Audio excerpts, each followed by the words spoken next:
So, with that all said, I can introduce our first speaker. Our first speaker is someone that we all know and love. She has become quite famous for her ability to multitask, not only raising multiple children, but running a business at the same time, all while filling the role of Patriotic Alternative's deputy leader. We don't know how she does it, but she takes it all in her stride nonetheless, and with a smile to boot. Even with her husband Sam currently in prison for thought crime, she has proven to be an exemplar of our values, striking off a daily storm of troubles that serves only to cement the respect that this wonderful woman so rightfully commands. So give a cheer for the Queen of British nationalism. It's Laura Amelia.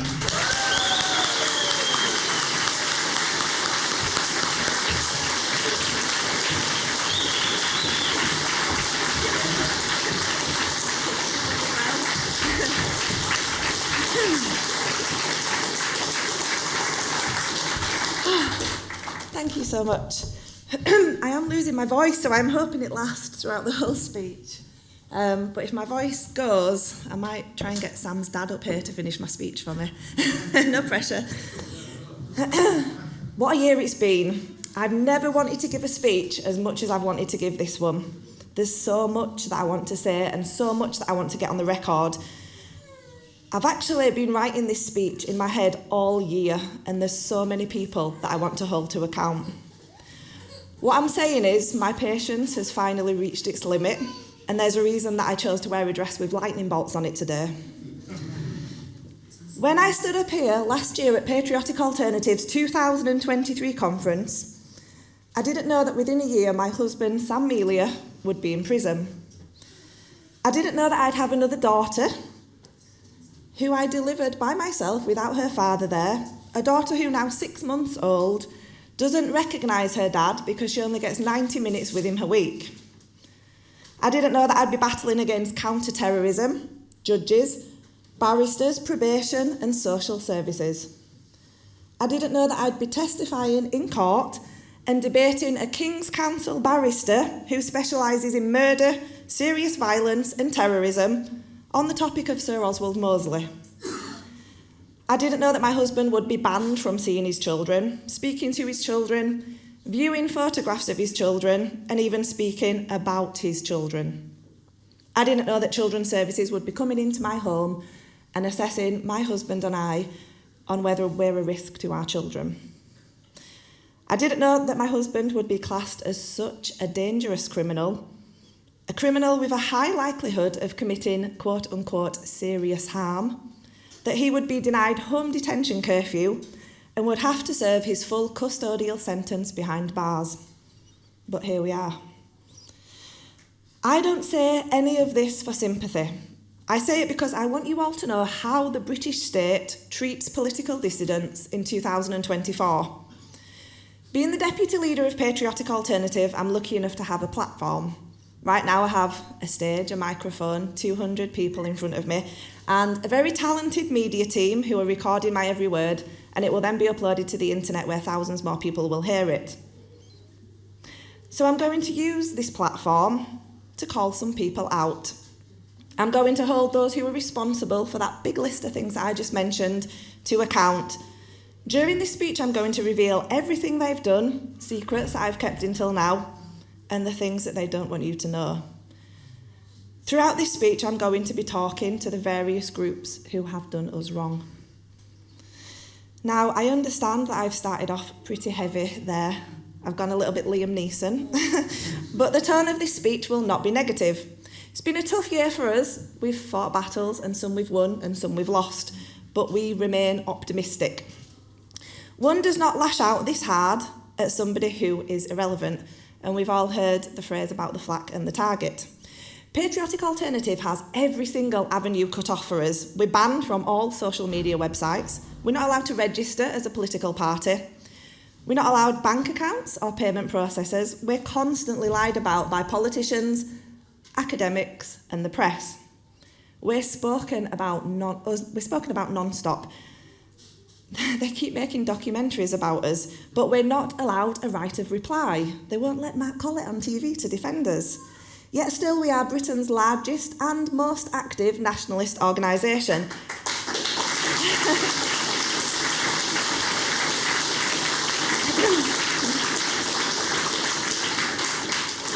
And that tells you that despite the struggles that we face, we offer something that the public want.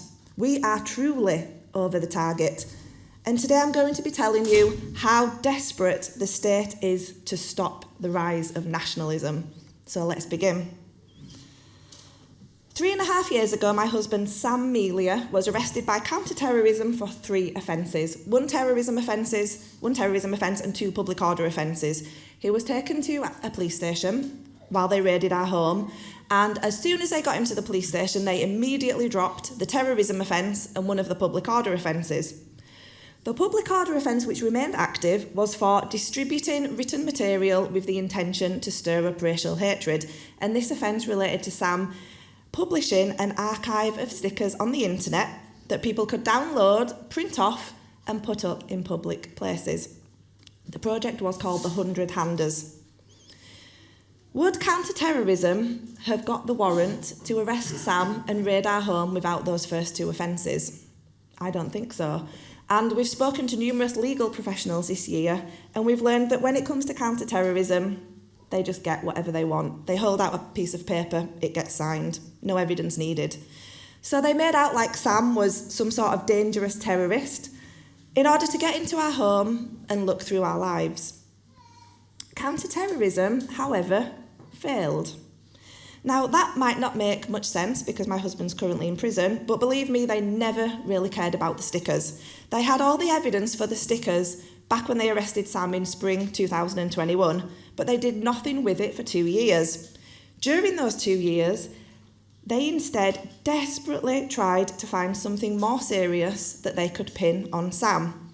They were passed over false information from Hope Not Hate. Sam's alleged links to national action turned out to be false. There was no evidence for it. They tried the good cop, bad cop routine. They tried making Sam's life hell by giving him extremely strict bail conditions and even saying to him on one occasion in front of me, "This ends when you want it to end, give us what we want." They tried getting me on side against Sam, attempting to influence me into nudging Sam and making him admit to something that he hadn't done. And they threatened Sam with 10 years. "Your wife's pregnant, isn't she, Sam? Give us what you want or you'll miss the first decade of your child's life." Give us what we want. So what did they want? Well, from start to finish, counter-terrorism spent 5 years on this investigation, 5 years and millions of pounds of taxpayers' money. That kind of expenditure has to be justified. Having looked through every element of Sam's life, his home, his devices, every conversation that he'd ever had, they found no crime. But what they did have was something that they hung on to desperately with the hope that it might be their golden ticket. A device, an encrypted hard drive that they couldn't get into. They tried every dirty tactic in the book in order to get Sam to hand over that password, but Sam never spoke, he no commented every question, he refused to sign anything, and he gave away no passwords. Now, this device that apparently had really bad stuff on it, counter-terrorism actually never got into it, and I'm going to reveal right now for the first time what is on that device. And I know counter-terrorism will be watching this speech. It isn't terrorism, it isn't anything illegal, it's nothing scary, it's actually nothing political at all. It's our customer data for grandma towellers. So when I say that your data is secure when you shop at grandmatowellers.co.uk,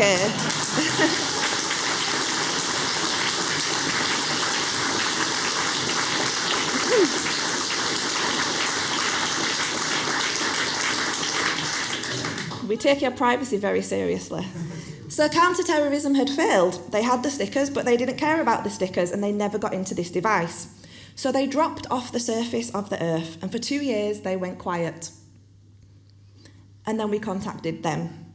We contacted them for 2 reasons. Firstly, because they had all of our stuff, our computers, our phones, our devices, my PlayStation 4. They had over 30 of our items. But mainly we contacted them because they'd released Sam under investigation. They didn't close the file. And we had it hanging over us. By now we had a daughter who was 1.5 years old, and we just wanted to put an end to it and move on with our lives. So Sam contacted them and said, make a decision. Charge me or close the file. And that week they charged Sam for the stickers. Distributing written material with the intention to stir up racial hatred. Let's give it a shot. We've spent enough time and money on it, I imagine, is what they said. Does Sam regret contacting them? No, because it's now over. And sometimes it's better to know something than to deal with what if forever. So now I'd like to speak to the first group of people that I will be addressing in this speech.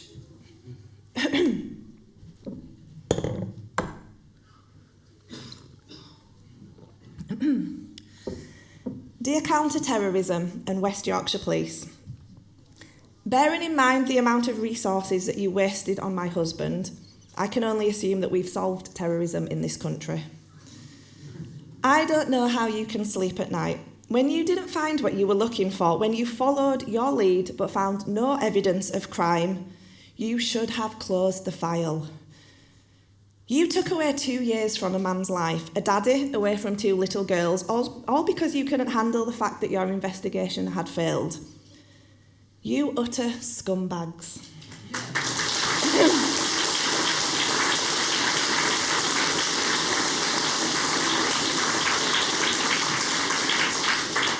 This is not justice. Justice would be looking at all the evidence and then coming to a conclusion based on that evidence, not searching for evidence to match the narrative that you've already written and discarding any evidence that proves you wrong. Is this what you imagined you'd be doing when you made the decision to fight terrorism? Raiding the home of a young family because the father warned about mass immigration? But perhaps you already know all of this. Perhaps this is why you could never look me in the eye at Sam's trial. I would say that now you've stopped faffing about with stickers, you could go and catch some real criminals, but we all know you have no intention of doing that. Too busy arresting people for social media posts, prancing around in pride parades and painting your fingernails. Is it any wonder that only 5.7% of crimes are solved in the United Kingdom? In the eyes of the British public, you are a disgrace.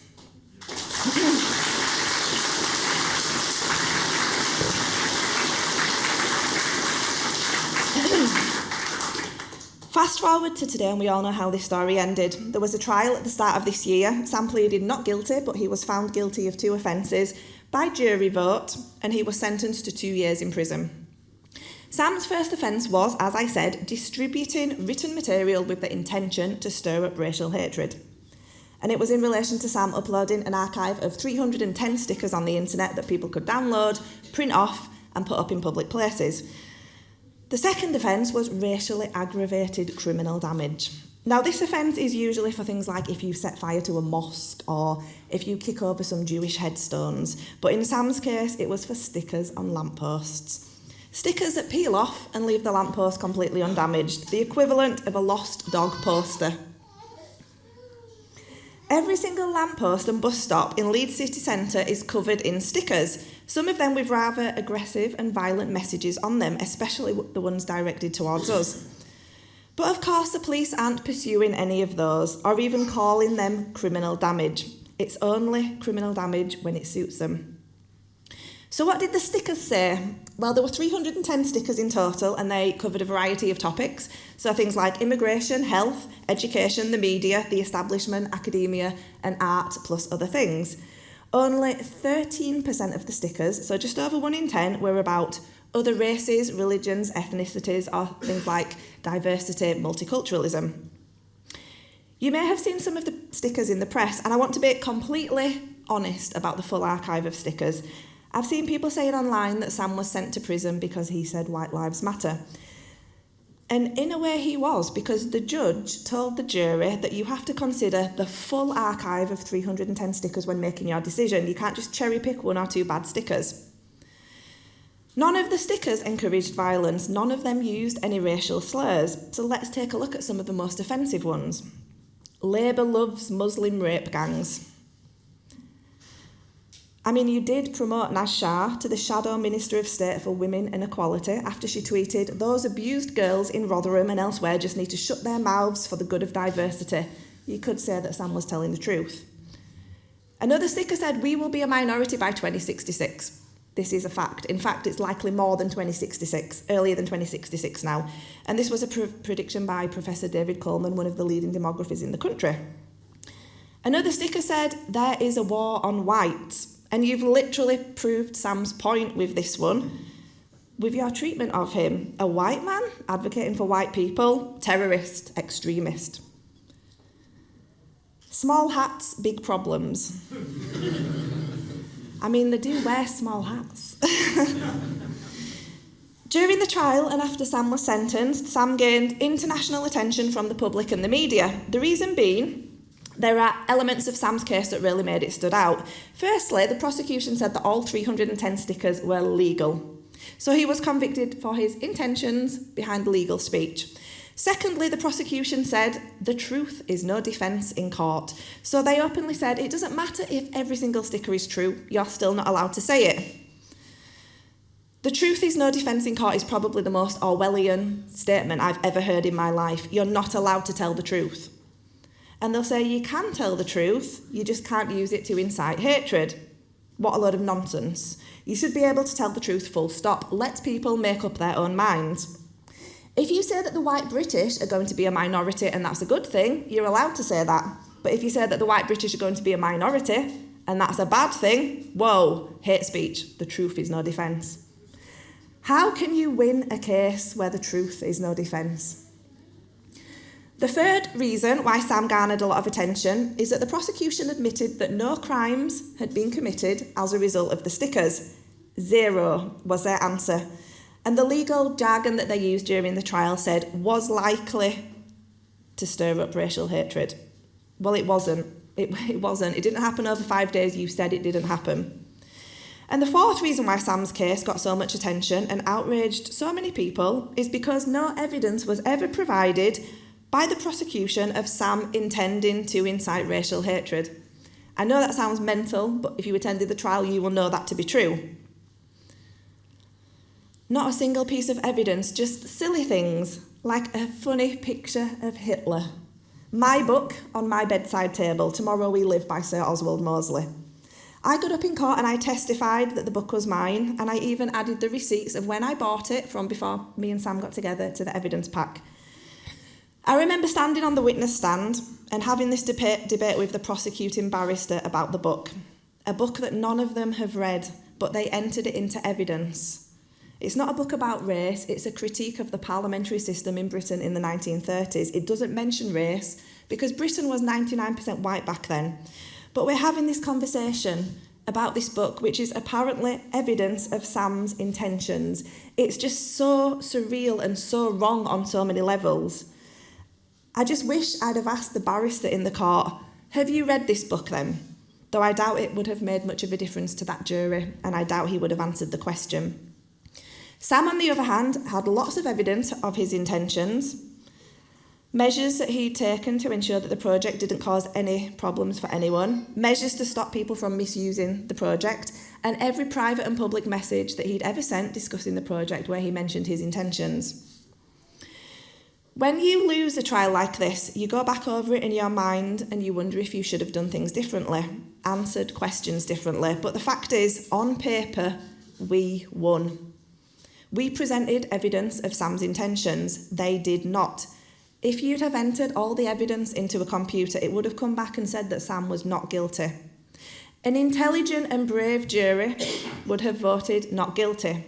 If 12 random people from in this room were on that jury, you would have got the correct answer.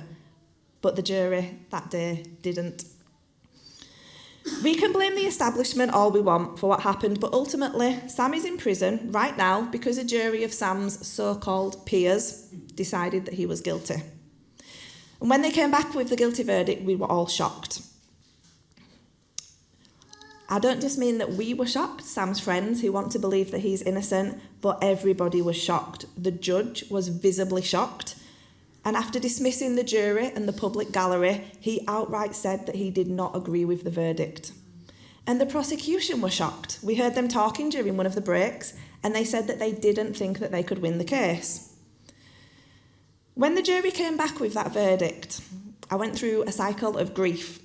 At first I was shocked and confused, and then angry, and then upset. I didn't check social media for a couple of days because I thought it would anger and upset me. And if the jury came back with that verdict, surely they're representative of the British public, right?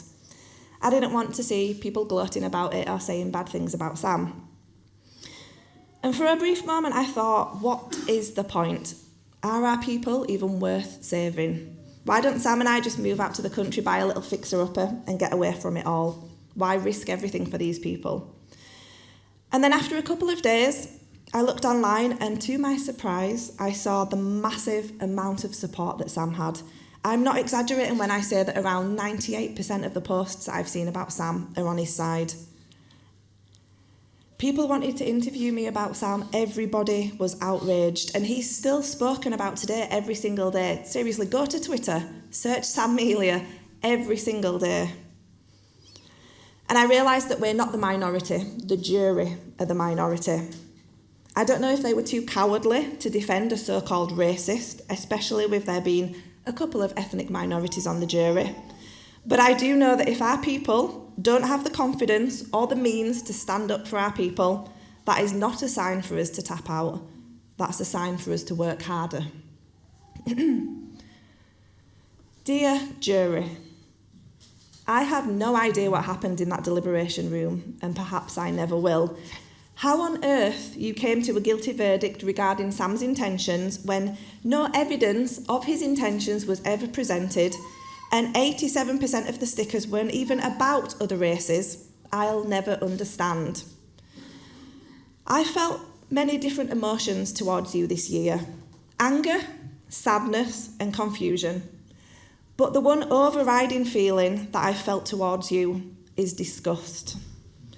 Disgust that not even one of you had the balls to stand up for a man's right to speak.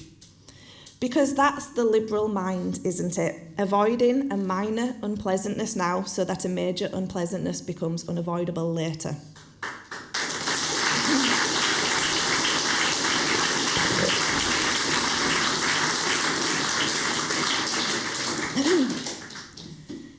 Many may disagree with my stance here, but I do not forgive you and I never will. It is because of people like you that we're in this mess. People are so scared of words like racist that the mass-scale rape of children gets covered up and terrorist backpacks don't get checked, and that results in 22 people dead. Sam has more courage and backbone than you ever will.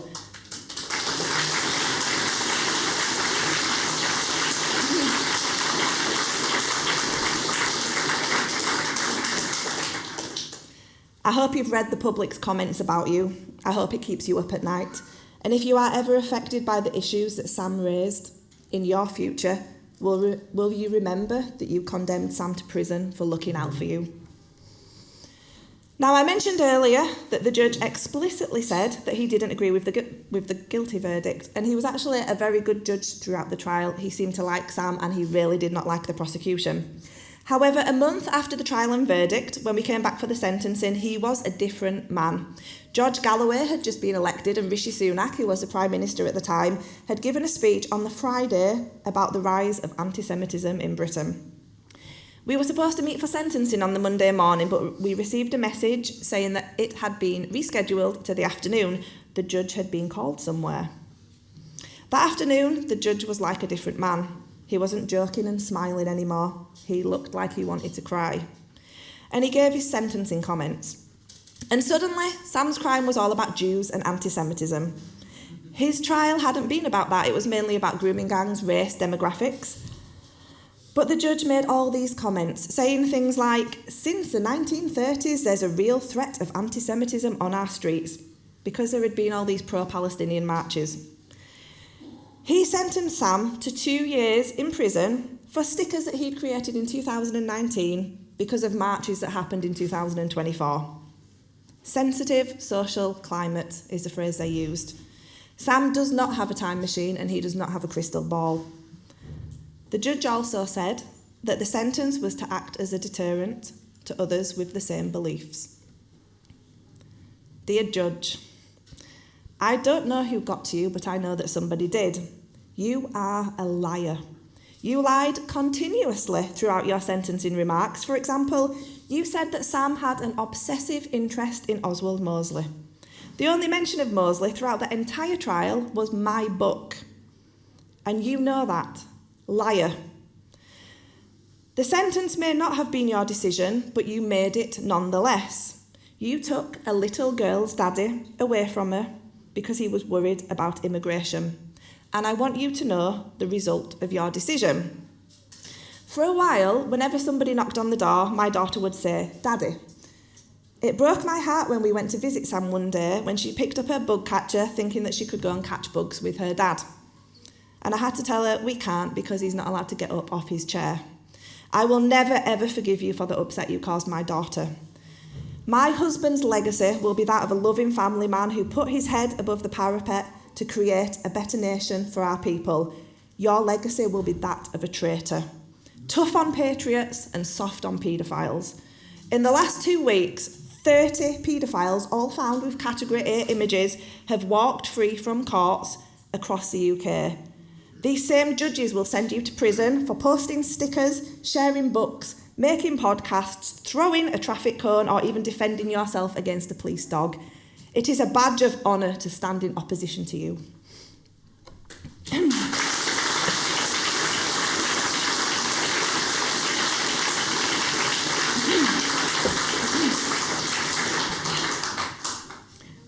Once Sam was convicted, we then had to deal with probation for the first time.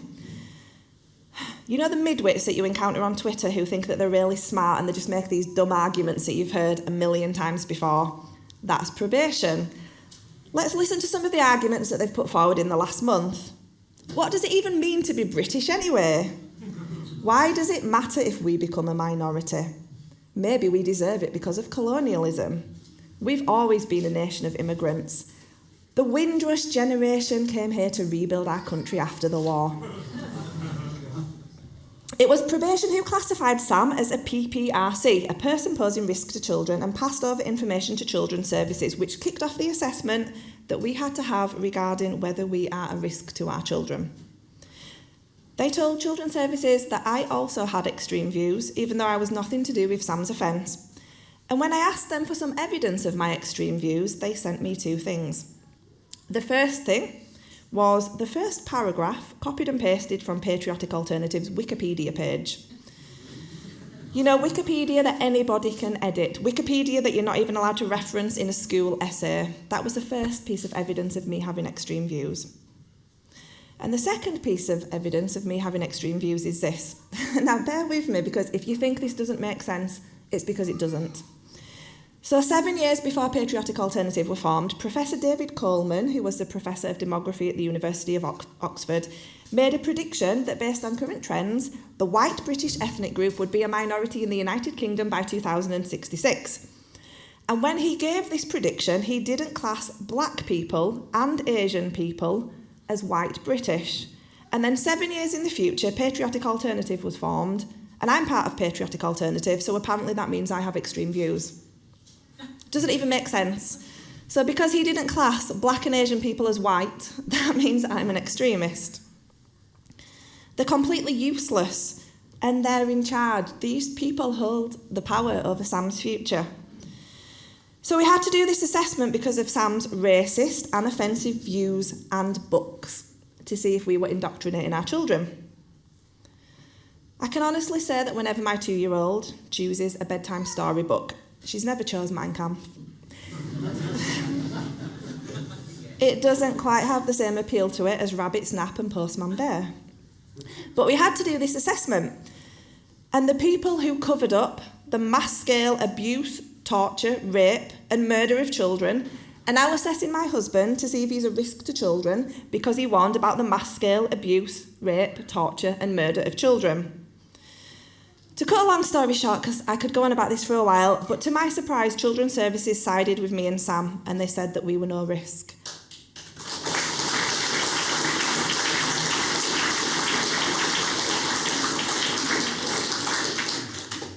Sam was allowed to see his children again. Probation recently just tried to book in another assessment with Children's Services for when Sam is released, and Children's Services told them no. They said, leave them alone, they're good people.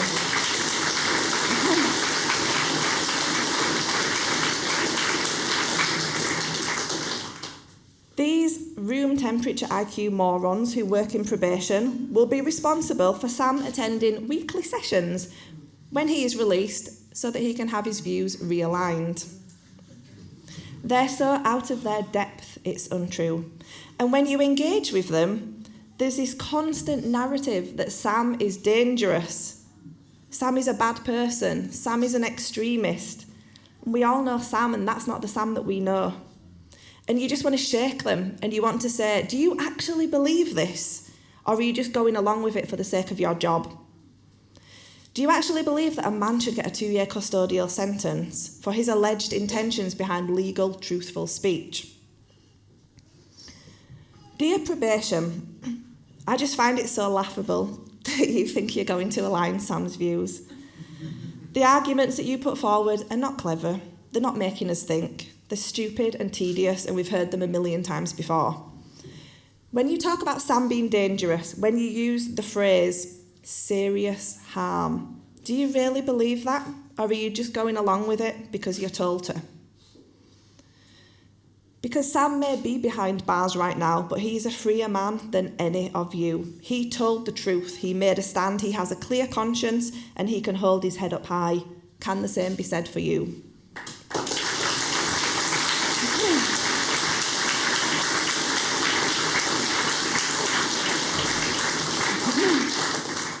So I reached the end of my speech. One day in the future, accounts will be settled. We will remember the names of all those who did us wrong, and a time will come when they sit in front of our judges and they answer legally and peacefully for their actions. Until that day comes, the silent majority are becoming less silent. Your deterrents have only angered and energised people further. You wanted to make Sam into an example, and in a way you did, but not the example that you wanted. You made him into a hero, a champion of a cheerio, a hero, a champion of free speech. And you showed the world how fragile, weak, and anti-white you are. The British state terrified of a man and his stickers. You only have power over people when they still have something to lose. Take away their freedom and their family and their voice and their concerns, and don't be surprised when these people are no longer under your control. Your grip is loosening. When you go after somebody for nothing, it doesn't send a message saying, I better watch what I say. It sends a message saying, it doesn't matter what I say, they will come for me anyway. Somebody left a message on my Telegram channel the other day, and I really liked it, so I wanted to read it out in my speech. His name is John. Every entity of the anti-white, bureaucratic UK state are nothing but utter scum. The whole Zog system that is infested with corrupt-to-the-core, spiteful mutants needs to come crashing down. I could not agree more. Once victory is ours, never forget what these people have done. Hard times create strong men. We've never had our beliefs tested so harshly, but here we are. Patriotic Alternative, 5 years on, standing strong, defiant, telling the truth like we first did 5 years ago, uncompromising, unforgiving, and driven unconditionally by a love for our people. Our activists are truly the best of the best. When I stood up here last year at Patriotic Alternative's 2023 conference, I didn't know that the British state would show us all how weak, fragile, and desperate they are by sending a man to prison for legal, truthful speech. I didn't know that millions of people worldwide would see and agree with Sam's stickers. Thank you for the publicity, by the way. I didn't know that the whole of the political right and even parts of the left would unite on an issue, something that I want to see more of. And Sam's story would reach Alex Jones, Tommy Robinson, UK Column, Britain First, Spiked, GB News, and even Elon Musk. I didn't know that parts of the system, children's services, would side with us and that we could get reports changed if we refuse to accept the labels they put on us and if we fight back with facts and professionalism. I didn't know that the British public was so mad that they would riot up and down the country in response to the impact of mass immigration. I didn't know that email campaigns and pressure groups worked. I didn't know that the Overton window would move so far in our direction that MPs like Nigel Farage now have talking points that sound like a 2016 Mark Collett YouTube video. And I didn't know that Patriotic Alternative would find our niche and that through advocacy, pressure and activism, we could have an instant impact on our people. Lastly, I didn't know how blessed I was to have such a wonderful community around me. And I'd personally like to thank you all for the support that you've shown me and Sam this year. Sam will be leaving prison in 2 months. He will then stay, thank you, he will then stay at an approved premises for at least 6 months. And he's on licence until the 1st of March 2026. Believe me, when that day comes, there's a lot he's going to want to say. Freedom for Sam Melia and freedom for all political prisoners. Thank you.